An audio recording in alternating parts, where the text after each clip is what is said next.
Ladies and gentlemen, we have one more session for you before we take the prayer break. And the person that we're going to be seeing a video of is a true adventurer. He went around the world in a motorcycle, and then someone changed his mind to do a transition into aviation.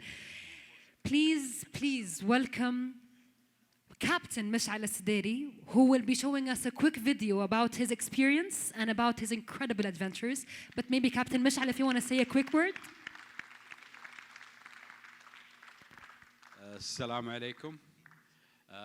I would like to thank Prince Sultan, and I dedicate this video for him because he was my mentor into the world of aviation. Also, he inspired the whole generation, my generation and the generations to come, when we saw his space shuttle. So actually raised the bar for everyone to do whatever they want in their lives. We know that we have one life to live, so we should make the most out of it. And it's a gift from God, so we should bless every day we live, and we should do the best, enjoy life. So I'll be showing you now a video, which will start with my motorcycle rides around the world. It started from Al-Ghat, my hometown, to the rest of the world. Then we will start my early days of aviation. Before that, I had a flight with Prince Sultan, which actually he convinced me to get to aviation. So my first lesson of flight, it was with him. So I'm really grateful for him. I'm grateful to be here. I'm grateful to be among this distinguished audience. I'm grateful to the Saudi Aviation Club. I'm grateful to the Saudi Space Agency. I'm grateful to the whole team working, and you for presenting that. So let's start with this, and let him put the music. يعني حاجة. شكرا. Mishal, we are grateful for you.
first landing, solo landing. So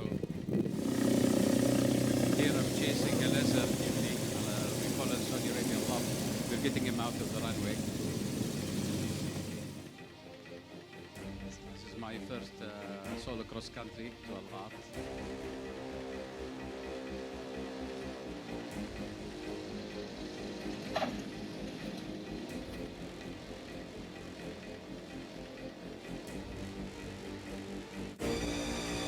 This is when I got my PPL Centennial Airport to Aspen Flying Club. It was in August 2018.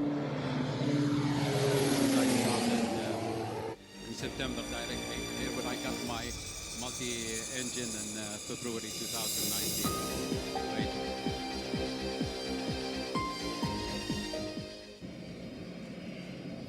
I started participating in shows, the SAC shows. That was in May 2019. And then I would like to thank Prince Sultan for giving me the opportunity to bring the Kodiak aircraft from the States. And that's my first Atlantic crossing. And we had 13 legs, and it's shown here.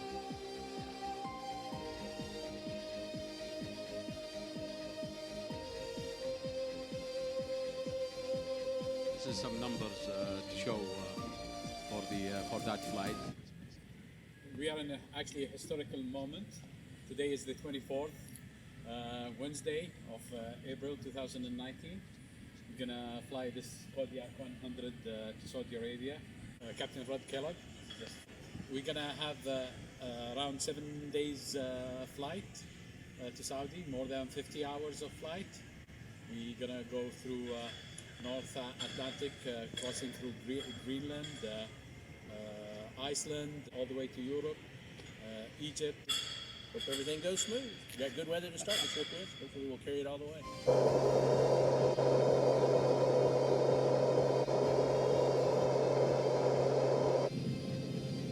This is on 19,000 feet, so we had to put the oxygen.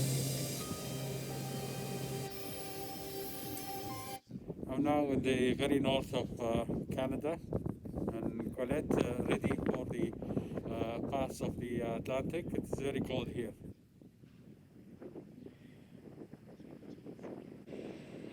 It's a very cold day, actually.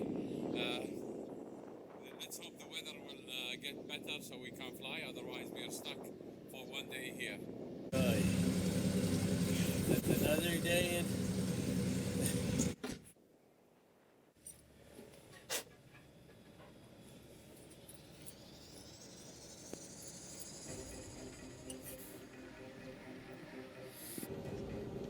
De-icing the wings before we take off.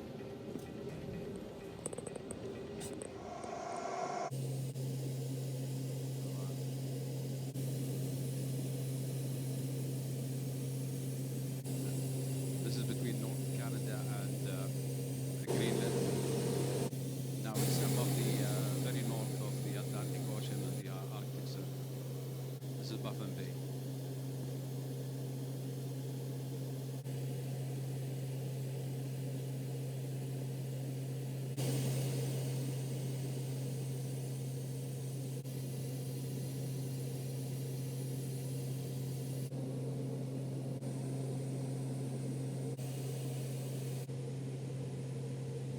This is Greenland. The Atlantic, now we are in Greenland. I had to wear this suit. So hopefully today I'll take it off in Iceland, then I'm going to wear it again until we reach Ireland. Then I hope I'm going to say goodbye to that suit. Because it's not the most comfortable thing to be in.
We arrived to Rome.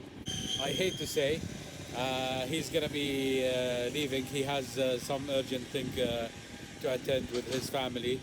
Captain Travis is going to join tomorrow to complete here from Rome to Saudi Arabia. We're so close. I hate not to finish it, but we got to Rome. Good flying the last few days. Great days for crossing the Atlantic, and great days for flying over the Alps today. So we've been blessed with good weather, and I'm sure the blessings will continue as they get all the way into Saudi Arabia, hopefully in the next day or two. And I'll be heading back on Lufthansa. We're fast friends here on this trip, and we'll fly again soon, I'm sure. Sure.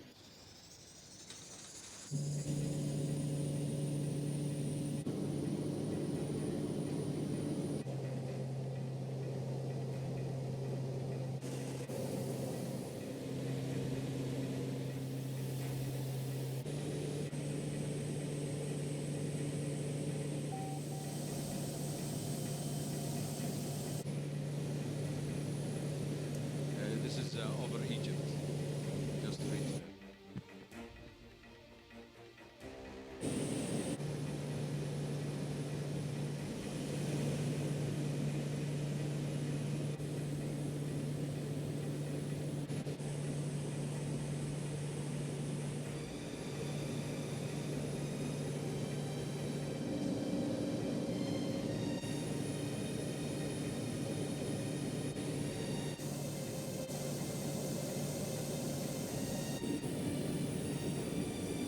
This is my hometown, Al.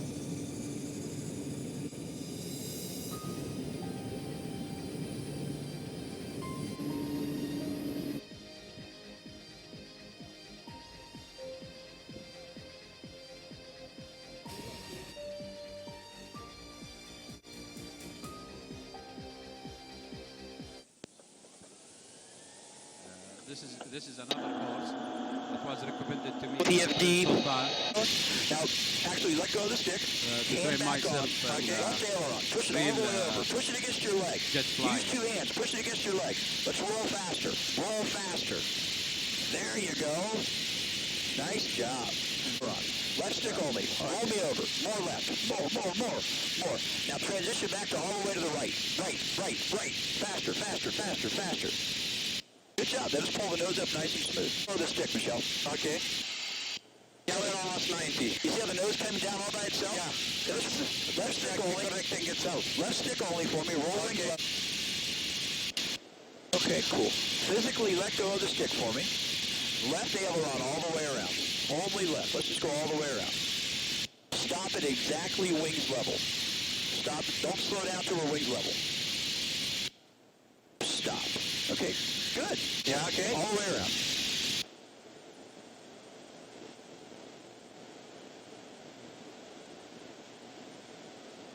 Beautiful. That was beautiful, Michelle. Good. That was quite awesome. Stick forward is push, right there. Okay. Bring that nose up. Okay, you're doing great. That's plenty nose high right there. Leave it now? Yeah, just let the nose right there. Let it go. Let the airspeed decelerate. Okay, wait. Now ease forward, nice and smooth. Look at the airspeed now.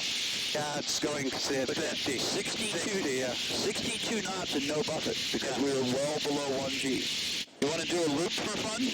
Yeah. I'm going to talk you through a loop. So this, see the grid pattern on the ground outside? Yeah. Let's just look at the grids outside right now. Yeah.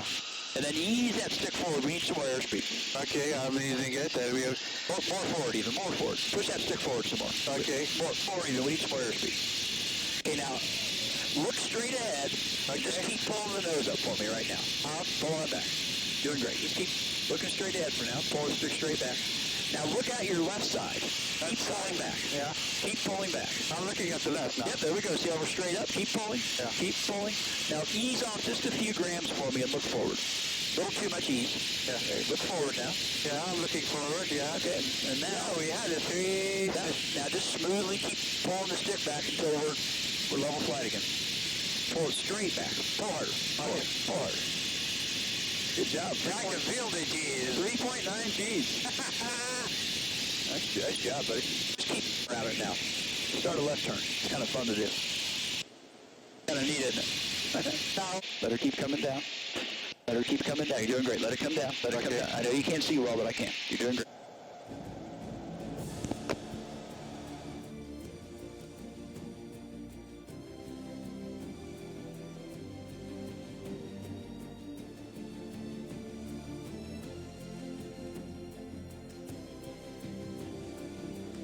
This is my second Atlantic crossing with the Captain George Basulu.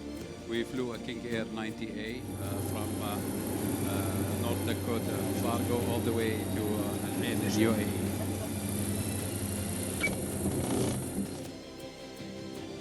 And this is to show you my love, my passion for my photography. This is a flight that I take. This is actually from Hangar, taking it back to Riyadh. And I usually use these flights to take some of the photos that you see here.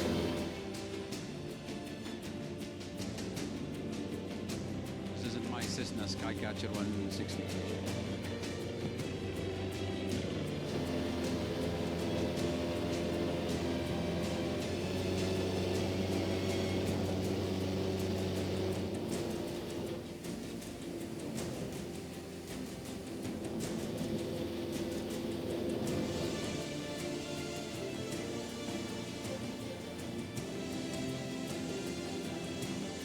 Showing you some of the small towns in Saudi Arabia, I mean between Al Qasim and Riyadh.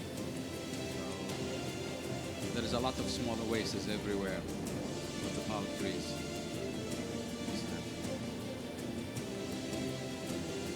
Very beautiful topography we have here in Saudi Arabia.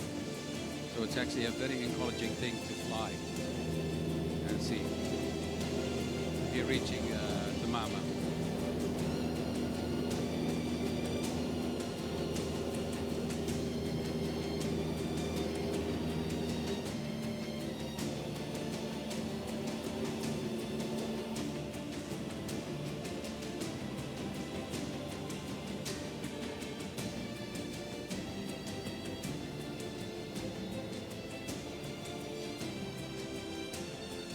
This is Tamama Airport where we are here.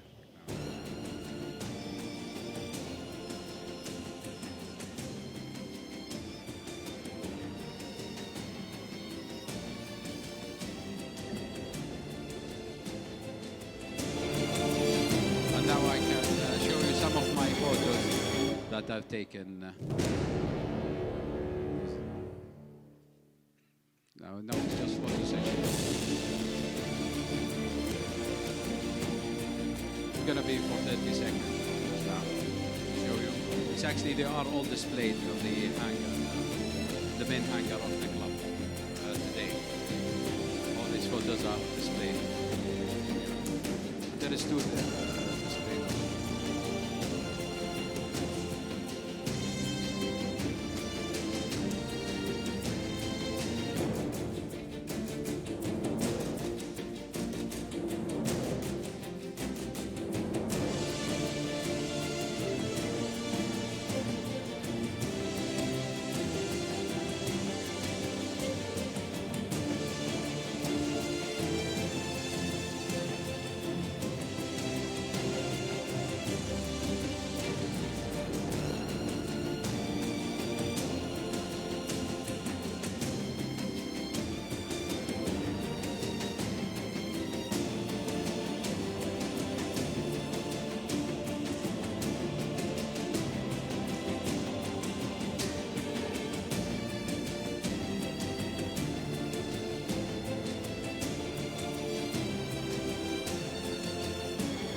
Actually, I can say I really love my country. I love flying. I love riding. I love the whole world. So I'm really thankful for you being here. And again, I would like to extend my thanks to Prince Sultan bin Salman, my mentor and my guide into the aviation world, which I'm enjoying big time. Big thank you, Prince Sultan. Can I make a comment? Make a comment? Yeah, please. First of all, I thank Mishaal for this amazing work. It's not about flying, it's about loving your country. And this video has to be, I hope it's going to get on our website. I hope it gets on Twitter. our media team has to take this whole thing today and the last Hangar talks to the highest level, really, to really distribute. And I wish every time I talk to someone about flying and aviation, I wish there would be a duplicate of Mishaal, really, because Mishaal is an engineer, a very brilliant engineer. He's an adventurer, and he caught on very quickly. You just have to give him a little push like this. And I was really amazed how much he did in the last 2 years, and the professional attitude towards aviation. He's hooked. He's hooked as a let's say a junior aviator. Of course, size-wise and years-wise doesn't apply, but Mishaal is somebody I've really always admired. His motorcycling, I'd rather do. He talked about me going to space and so on. I'd rather fly on 20 space missions and not do the motorcycle stuff that he did. I don't like motorcycles. I rode a small Italian Vespa in Sardinia some years ago with my wife, who were and I did something wrong, and the motorcycle flew from under me. It's a Vespa, very simple motorcycle. I skidded on my face on the highway, and I had a lot of Italian drivers trying to avoid me and yelling at me at the same time. So I injured bloodied my leg, and then that's the time when I said I will never get on a motorcycle.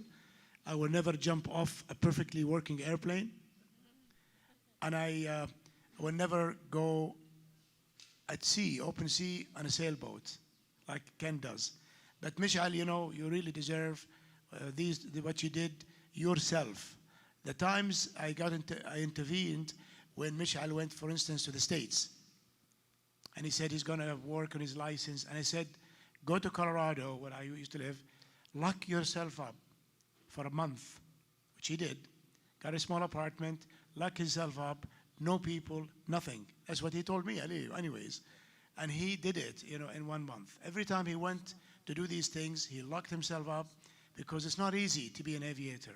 I mean, to follow the footsteps of Jessica here is very hard, but every aviator has a story. I have a story, a long story. I had to put up with Ken Hoffman for so many years.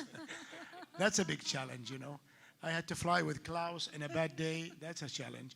And I flew with Paul, trying to land the plane in 5 feet or something like that, and teaching me how to do it. But that's the fun part of life. And Mishaal said, you have one only life to live. So I also say you have one life to live, but live it safely. I remember my late brother Fahad, like I said yesterday, when I told him, why didn't you do bungee jumping with me for the first time and the last time I did it? He said, why? I said, you only live once. He said, that's a problem. If I had 10 lives, I'd do this 5 times. But if it's only one life, I'm going to. So all the aviators and pilots have to stay safe. And Mishaal, for him, this is a lot safer than doing a motorcycle trip and the skiddy, 5,000-foot edge in Kashmir, Pakistan. No offense, guys. Okay. 5,000 meters. So, give me more people like Mishaal, and the Saudi Aviation Club will be in excellent hands. Yeah. Actually, you inspired us, Prince Sultan, on this. So I really thank you for your kind words that you honored me with. I'm very grateful for you. We are grateful for you, Captain Mishaal. Yes, if we can have just 1 or 2 questions, and if we can extend it to the audience prior to our prayer break. Yes, please. Yeah. We could sit just for a few minutes. You've seen Captain Mishaal's adventures, whether it was motorcycles, whether it was aviation, whether it was roaming around the world, on ground and on air. So I'm sure all of you have questions, as I do as well. I would like to open the floor. Yes, Captain Pervez. Yes, Captain, go ahead. Sir, I remember I met you about 2 days ago. Yeah. And you asked me about the Cessna 337. Exactly, yeah. Oh. Skymaster. Yeah, the Skymaster. And I just told you the last summer I was flying that particular airplane for a forced fire detection contract. And are you still serious about buying that airplane? Yeah, I am. I'm just asking you, is it worth to explore? It's a good airplane, sir, and I'd like to ferry it from the United States for you when it happens. Captain Vervees, could you stand up and turn around so people can see you? Yeah. Shall I remind people what we did? So I have to tell this short story. In 1976, I was in Boulder, Colorado. I soloed at 9 hours of flying time. And I remember now, Jessica, with no arms, did a much better landing than Mishaal did than I did. Because when I took off on the first solo, for the young guys who have not soloed yet, it's the scariest experience in the world. I've never been scared in my life of anything, including the space shuttle. But when I took off, I knew there was nobody else to land the glider, the plane. So when I came in to land, I sort of hesitated, went around like you did, and I came in and I bounced the Grumman cheetah for like 5 times. And when I stopped the plane, somebody came to me and said, there is a man with musical instruments and a jet standing there. His name is Salim bin Laden. And I have to, in his memory, because he slammed into a wire line in one of those, what do you call them? Ultralights, which I never really liked. I tried them, but never liked them. And he died some years ago. Wow. But Salim bin Laden was really one of the original aviators in Saudi Arabia. Not necessarily always by the rules, as you will hear. So those experiences makes an aviator of a person, because Salim came and he said, I knew him from Saudi Arabia. I said, what are you doing here? He said, I asked about you. They told me you're in Boulder. I came. Come with me in the jet. We'll go for a little flight. This guy was with him, Parviz, who is still flying until today at age what? 76. So we've got a long way to go, all of us. See, aviators, they don't die. You have to shoot them or they land, crash into a mountain. Because look how happy these guys, because they know they're going to fly and they're going to see the world from a different perspective. So I got onto the jet in the back, and Salim said, no, come to the front, on the left. Was it you on the right side or Salim? You were in the jump seat, Salim bin Laden on the right. He started the airplane, and he said, go fly. I've never flown a jet. So we come to the runway, and before even we talk about anything, he pushes the throttle all the way up, those original jet engines like my Lear 24. And then I grabbed onto these wheels and steering a little bit, and I can't see the nose like the other airplanes. So it was an amazing experience, really. And then we took off, and we flew for, I don't know, half an hour, went to 45 minutes. We landed. He said goodbye to me. He said, no, you're not going anywhere. So we gave him dinner that night. So that's my very first jet flight. And I found him this year flying Sky Matters in Canada, looking for fires. And I think if he doesn't find fires or he doesn't lose his job, he sometimes starts some fires in Canada. Sorry? Can you stand up for a minute? Turn around. People can see you. Okay. I'll get you a picture of Captain Tahir. I think this is what Hangar talks about sharing things. Yeah. Captain Tahir and I, please sit down. I called Mr. Rafiq Al-Hariri, the late Prime Minister, whom I knew, and Dr. Nasser Al-Sheikh. They were partners. And in Saudi, there were no planes. So I said to Nasser Al-Sheikh, I said, can I borrow your plane, a Bach 111, a British Bach 111, it's bigger than the Gulfstream, but it's old engines, slow, flies for what, 2 hours, 3 hours, 4 hours? Long-range tanks. So I come into the plane. They said, okay. I said, I'm going to Geneva. I go to Geneva. I got into the plane. He came out, the cockpit, Tahir, and he said, sir, would you like to fly? What do you think my answer was? Of course. I think he wanted me to fly on the right seat. I went to the left seat. And I never left it. We came to Geneva. He turned to me. He said, sir. I'm not inventing it, but he said, sir. Now, of course, now we're good friends. Now he calls me Abu Salman, taban. He said, sir, I have instructions from Mr. Rashid not to leave until you tell me. Now, this is 84. And I've got a jet, somebody else is paying for it. So I said, well, okay, don't leave. Stay in Geneva for one night, I will tell you. We took the airplane for how many days?